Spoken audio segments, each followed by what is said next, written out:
ایک صحابی حضور کی خدمت میں حاضر ہوئے، عرابی تھے، دیہات کے رہنے والے تھے۔ انہوں نے حضور کی بارگاہ میں ایک بات عرض کی کہ حضور اسلام کے حکام تو بہت سارے ہیں، آج بھی اگر آپ دیکھیں تو کتابیں بھری پڑی ہیں۔ پھر حضور ارشاد فرماتے تھے، صحابہ اس کو سنتے تھے، محفوظ کرتے تھے، آگے بیان فرماتے تھے۔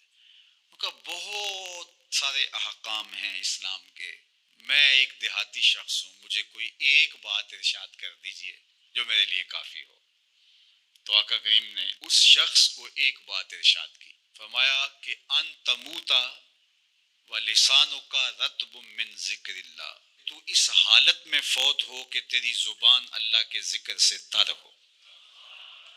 100 باتوں کی ایک بات ارشاد فرما دی، ان تموتا ولسانک رطب من ذکر اللہ، تو اس حالت میں انتقال کرے کہ تیری زبان اللہ کے ذکر سے تر ہو۔ میں اور آپ اپنی زندگی اس طرح سے گزاریں کہ موت اچانک آئے یا طبی موت آئے، جس حالت میں بھی ہمیں موت آئے تو ہماری زبان عادی ہو اللہ کے ذکر کی، ادھر سے سانس ٹوٹ رہی ہو اور ادھر لبوں پر اللہ کا نام جاری۔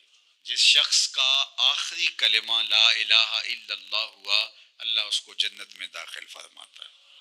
اور کتنے خوش نصیب لوگ ہوتے ہیں کہ مرتے ہوئے جن کے لبوں پر اللہ کا باقاعدہ نام آتا ہے، اللہ کا ذکر ان کے لبوں کا وظیفہ ہوتا ہے۔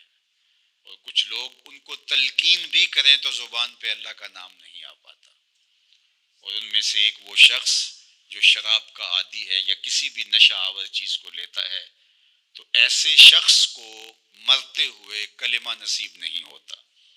جو اس کو دنیا کے اوپر سزائیں دی جاتی ہیں، ان سزاؤں میں سے ایک سزا یہ ہے کہ مرتے ہوئے اس کے لبوں پہ کلمہ نہیں آتا۔ اور علماء نے یہ بھی لکھا ہے کہ جو بے نماز ہے، نماز نہیں پڑھتا، مرتے ہوئے اس کے لبوں پہ بھی کلمہ جاری نہیں ہوتا۔ اللہ اکبر۔ تو ایک جامع بات ارشاد کر دی کہ ان تموتا ولسانوں کا رطب من ذکر اللہ، تو اس حالت میں فوت ہو کہ تیری زبان اللہ کے ذکر سے تر ہو۔ قرآن مجید میں ہمیں اللہ تعالیٰ نے یہ بھی حکم دیا ہے کہ مجھے یاد کرو، اور یہ بھی حکم دیا ہے کہ مجھے فراموش نہ کرو۔ وَلَا تَكُونُوا كَالَّذِينَ نَسُوا اللَّهَ فَأَنسَاهُمْ أَنفُسَهُمْ أُولَٰئِكَ هُمُ الْفَاسِقُونَ، ان لوگوں کی طرح نہ ہو جانا جنہوں نے اللہ کو فراموش کر دیا، اللہ کو بھول گئے۔ جب کوئی خدا کو بھول گیا تو خدا پھر اس کو فراموش کر دیتا ہے، اور اس کی سزا کیا ہے کہ وہ خود فراموشی کا شکار ہو جاتا ہے، وہ اپنے آپ سے بھی آگاہ نہیں رہتا۔ تو ہمیں جو حکم دیا گیا وہ ہے اللہ کو یاد کرنے کا۔ تو یاد کرنے کا ایک مفہوم یہ ہے کہ اللہ جل شانہ کی اطاعت کی جائے، اس کی فرما برداری کی جائے، اس کے احکام پر عمل پیرا ہوا جائے، نہ یہ ہے کہ اس کے احکام کو فراموش کر دیا جائے۔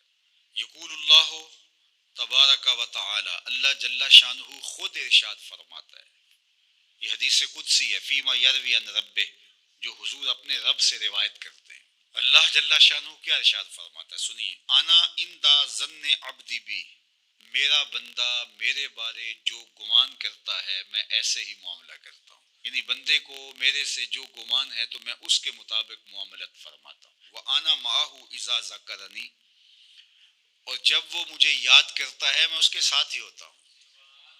جب میرا بندہ مجھے یاد کرتا ہے تو میں اس کے ساتھ ہوتا ہوں۔ فَإِذَا ذَكَرَنِي فِي نَفْسِهِ ذَكَرْتُهُ فِي نَفْسِي، جب وہ مجھے اپنے دل میں یاد کرتا ہے تو میں بھی اسے اکیلے یاد کرتا ہوں۔ کتنی بڑی بات ہے کہ کسی کو رب یاد کرے۔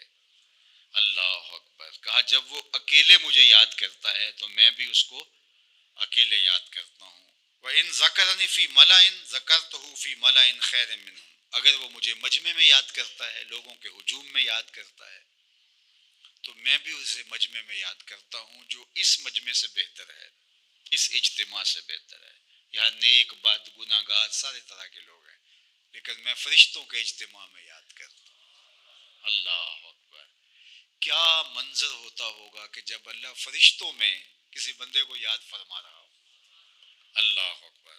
اور ایک حدیث میں جو ہے وہ اس کے پھر آگے لفظ جو ہے یہ ہے، میرا بندہ میری طرف اگر ایک بالشت چل کے آتا ہے تو میں ایک ذرا آتا ہوں، اور میرا بندہ میری طرف اگر ایک قدم آتا ہے 70 قدم آتا ہوں، اور اگر میرا بندہ میری طرف چل کر آتا ہے اتیت ہو ہر والا، میری رحمتیں دوڑ کے استقبال کرتی. اللہ اکبر. تو کتنی کرم نوازی ہوتی ہے جو اس کو یاد کرتا ہے. تو یاد کا چراغ کبھی بھی بجھنا نہیں چاہیے.